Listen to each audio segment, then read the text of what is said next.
there. Welcome to SBJ Executive Insights, where we spend one-on-one time with executives from all over sports business. And today, my guest is Julie Simmons, a partner at Paragon Marketing Group. Welcome, Julie. Hello, how are you doing, Eileen? Good, how are you? I'm over great. here at our Wimbledon office. I'm far, far away from Chicago. Well, and today we have a good day, so I'm kind of sad that I'm inside. Right. We are finally getting some good weather here in London, which has been great. And it's certainly been fun to come over and see all of the residue and stories from the Jubilee weekend. So it was certainly an exciting one over here in London. Absolutely. It was wonderful to watch from over here. Yeah, absolutely. Absolutely. And certainly I think one of the most impressive things for me was seeing those flyovers, the skill and the creativity of what the military could do was incredible. Isn't it amazing? I absolutely agree. I'm a big fan of the military, and their courageous movement is it's unbelievable. And who knew that they could create a corgi in the sky? I wouldn't guess that one. So, Julie, I'm just so excited to chat with you today. I've just been an admirer of Paragon Marketing for a long time. I got to really dive into the business as I was preparing for this interview. But before we talk about Paragon, I'd love to spend some time talking about you. And as another senior woman in sports business, I'm very curious to know what was that fork in the road in your career? Everybody has one. I'm going to go to the left or from the right, the red pill or the blue pill. What was that for you as you look back that led you to the point you are today? Yeah, I would actually say it was really prior to where I started my career. So I've been with Paragon for 26 years. So there's not a lot of different careers there. So I would like to take it back even a little further and say that, although I was born in St. Louis, I grew up in Kentucky, and my parents divorced when I was 12. And so it was a very difficult time for me. And one of my teachers said, maybe you should play basketball. So I tried out for the team, and that's when my love for sports began. I just really thought that sports kept me out of trouble, that it provided me a sense of community, that it really allowed for me to find a place for my confidence. So that's for me where the love of sports started. And so from then it was really just trying to figure out how do I stay in that lane? And I didn't really know it at the time. But I continued to really have the drive to do that, I think probably even before knowing that I had it. My junior year of high school, I started looking at colleges. I had some adversities because neither of my parents went to college. So I started filling out my college applications, and I didn't even know what a GPA was. But when I started at Western Kentucky University in my hometown, I loved it. I had a great experience, but I needed a change. And I played some sports there, not at the collegiate level, but with some of the intramurals. Went to the University of Kentucky, immediately went right into my sorority house, became president and my junior year. And I think at the time, I was only the third person ever to join one sorority at a chapter and then become president at another.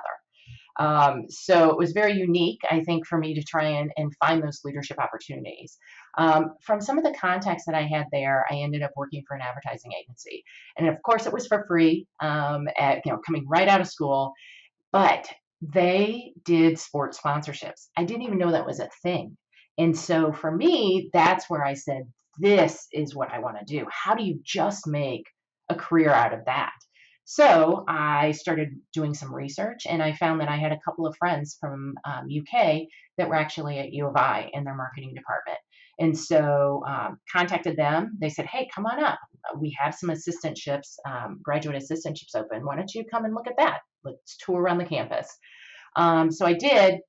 It was wonderful. Was able to secure that graduate assistantship and work in the athletic department at U of I for 2 years. It was amazing. And so again, I think that was just reinforced that I was in the right place in that sports industry. But at that point, if I could say it was a fork in the road, that was it, because it was, do I stay in collegiate athletics, or do I go to the agency side? Do I go to the team side?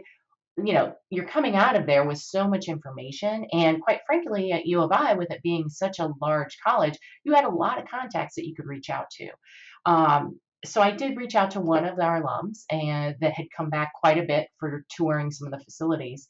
And and he was like, I have a great friend that I think you need to talk to. He's in an agency. He's awesome. Agency's really growing. You need to speak with him. I was like, okay, that's fine. So I came up to Chicago and I met with Tony Schiller, who is actually one of my partners. And so, had an awesome conversation with him. And then 2 weeks later, I moved and began my career at Paragon, and that was at 25. And I thought that was just it. This is amazing. I've made it. I'm at an agency. I've got some experience. I feel confident. Yeah, I loved working on the client side. I traveled all over, um, doing a lot of activations, a lot of executions on our client sponsorships, working with a lot of professional teams, some of the entertainment properties. And then as our companies continue to grow, the needs became different. So in 2001, I became a partner and then shifted a lot of my responsibilities to more overseeing a lot of the client relationships with our teams and then actually running the operations of the company. So since that time, that has been my focus. So, whether it's talent management, whether it's facilities, whether it's financials, whether it's compliance, those are the things that I end up doing to provide and support Paragon. And so, really, it's providing that infrastructure that has led us to where we are today. Super interesting. I have always had a theory that people should pursue the path that leverages the skill or the ability that is so innate to them they can't even explain how they do it to other people. They just know. And from what you've just shared with me about your career, you had some time in marketing. Sounds like you fell in love with that. I'm hearing operations, HR, a little bit of finance. So, jack of all trades, but what is that one element, that one skill that really is Julie's secret sauce?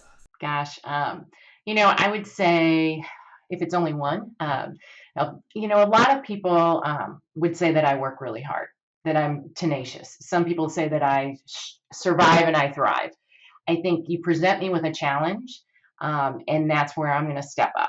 I think that's what we experienced during the pandemic, especially from the operational side, trying to keep the company going, trying to advise our account teams, trying to encourage our employees that everything's going to be okay eventually, even though nobody knew if it was going to be, right? And it was a really hard time. And I think, but that's only one time in these 27 years. We've continually had different challenges over time, and we've been able to face that. And I think that for me is what it is. It's like I'm tenacious, I think, and give me a challenge, and I'm going to step up. Yep. I think the other element that I just heard there is a strong sense of the responsibility to be a leader. I would agree. That's I would agree. That's I that's a think, big one. And I felt the same way during the pandemic. It's like, okay, it's here. What am I going to do now? I've got to take care of my people first and foremost. Correct. I 100% agree.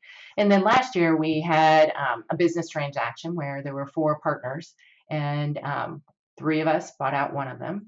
He was an amazing mentor for several years. I was lucky enough to work with him as long as I did, and he exited. But then it was another time for us to look and say, what are we going to do?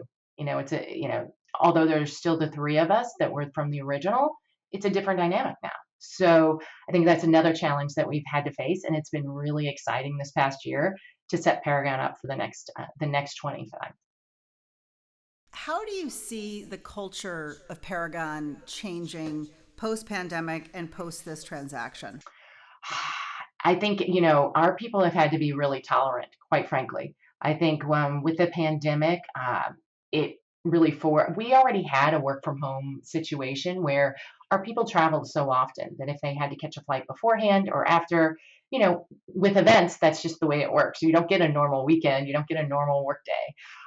And so they were already somewhat experienced with that, but being forced to do that, and then with the halt of all sports, it was really challenging. A lot of people were like, "What do I even do?" And so I think for us, it was really trying to reassure them, really trying to understand what they were going through from a mental health standpoint. Um, but yet also on the backside, really working hard to realize what are we going to do when we come out of this? Whenever that, I know that it really wasn't a flip of a switch, it was really a slow faucet. But what do you do coming out of that? And I think for us, it was really making sure that everybody was okay, trying to keep the employees that we had, and trying to prepare ourselves for even better when we came out of it. So I think now that we are really out of it, I think we're really excited. I think we have changed our location. So we have closed out of our headquarters in Skokie. We're building out a brand new office suite in downtown. And so we actually aren't even all back together yet. So that's another challenge that they've had to make. But it is very much more exciting now to look forward to being all back together, being in a new space, and experiencing something different outside of the fear of COVID. Yep. And what do you foresee as the challenges ahead? So lots of exciting things, new office space, business, I'm sure, is starting to come back at a bumping rate. What worries you? I would say really it's more the job market overall, right? I mean, I think everybody is having a lot of challenges with the staffing, a lot of challenges with trying to encourage staffing to stay. And I think for us, we have a long relationship with our employees. We've had a lot of our employees that have stayed with us for a long time, and they are still here. It's that the new crop, if you will, that comes in, the new employees that come in, that those are the ones that we're trying to encourage them to stay and to join us. And it's very difficult when you're not all together, when it's not a typical situation, when it's not the norm of coming downtown and having the hustle and bustle. There's a lot of differences right now. So I think it's really trying to connect with them virtually, and it's more difficult. Yeah, I agree with you. And one of the challenges that I've witnessed, I'm curious if you have as well, is developing the brand new hires, not being in the office and learning from those who've been in the business 15, 20 plus years. That's been something that's difficult. Have you witnessed that as well? Definitely we have. I do think though, because our teams are back out there, they are, they are attending sports, they are doing activations. Um, I think it's more on a smaller scale. So they're getting to know their smaller teams, who's at this activation, who's at that activation, who are they traveling with this week or next week, but not as a whole. Yep, yep. And that does make it, I think, challenging sometimes to get that holistic culture where there's that consistency. Right. So they're getting to know people, but then it's like, who are we going to be and how are we going to consistently uphold those values? I think it's just hard in today's environment. Absolutely agree. As you think about the growth of Paragon and what you need to do operationally, operations are often the unsung hero of growth, right? If you don't have the people and the financials and the real estate and all those things to set the organization up for success, it's not going to fly.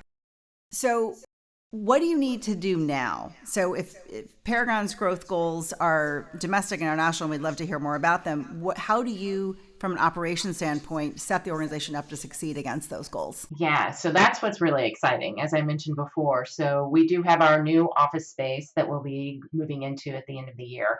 So I think as part of that, it's trying to envision, what do we see this being in the next 7 to 10, 15 years, and what kind of growth and how do we want to look at that space, but also how are we going to use that space and for what.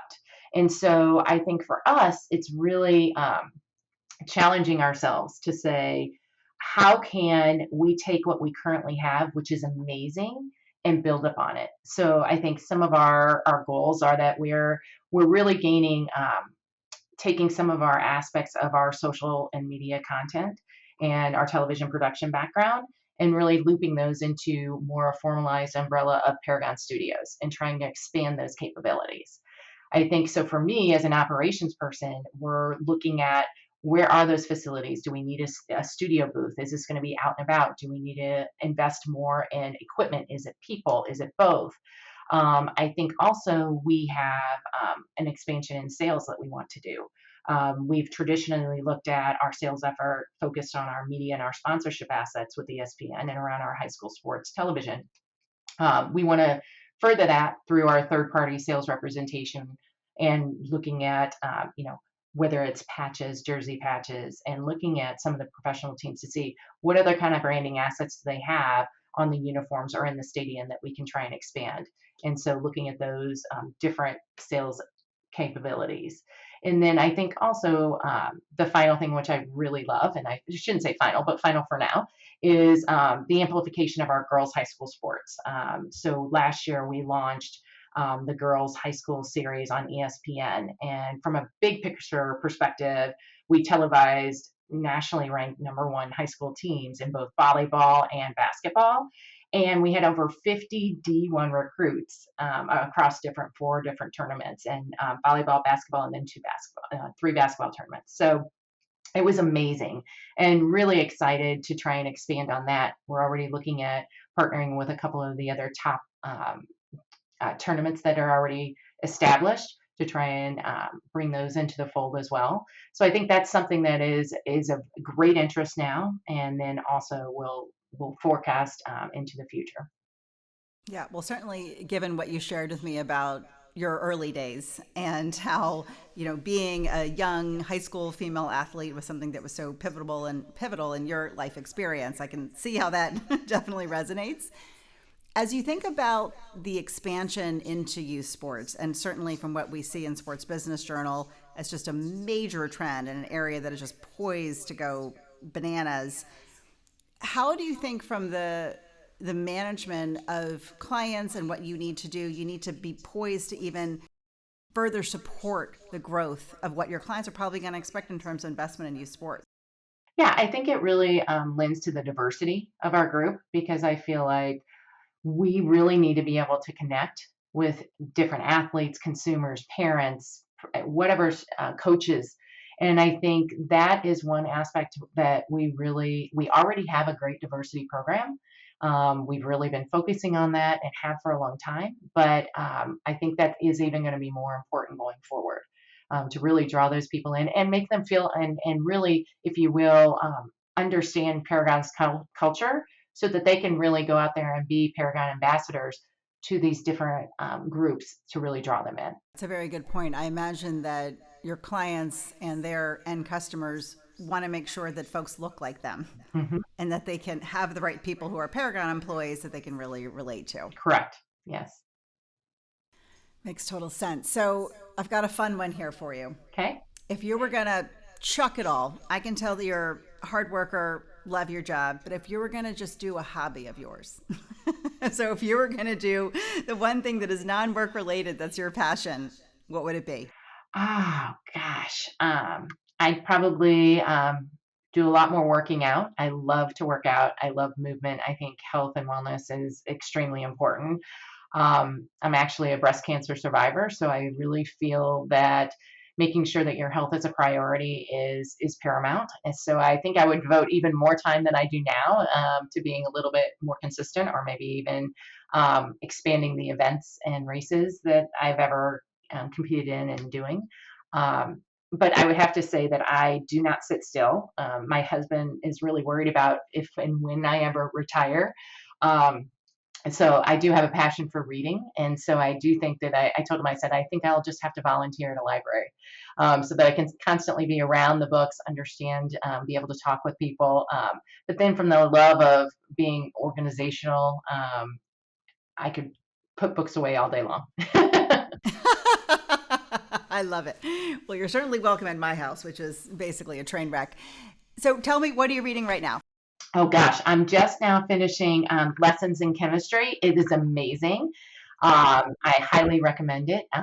It is about a woman chemist and her challenges, and it's very funny though.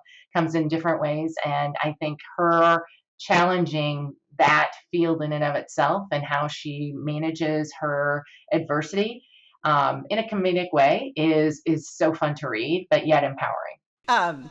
Well, certainly being a trailblazer yourself, I can imagine that the topic resonates.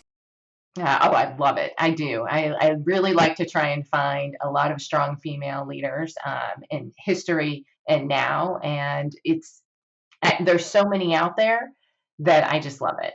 It's interesting because I do think that as leadership, we as women, we don't have to always be the ones with the megaphone. Now, we need those women. We need those women out there with their megaphone. We need them to be heard. But there are a lot of us in the background that are doing what we need to do to help further, women in sports or women in the world in general and to achieve that equality. And I think for me, that's a really strong drive is to try and continue to educate myself, whether it's through books or groups. So, Yeah. Okay. So another fun one. If you were going to have dinner with a female leader, alive or dead, who would it be? oh, for sure, it would be Ruth Bader Ginsburg. Yeah. I feel like, first, everybody knows her, I think, but I felt like she was in her own way using her own skill of law um, to really make change. And so I feel like, Paragon is not a Fortune 500 company. So how can I take where I am today or what skills or what connections that I have and how can I help make change? And so I think she would be one that I'd really like to ask some questions to. And what would you ask?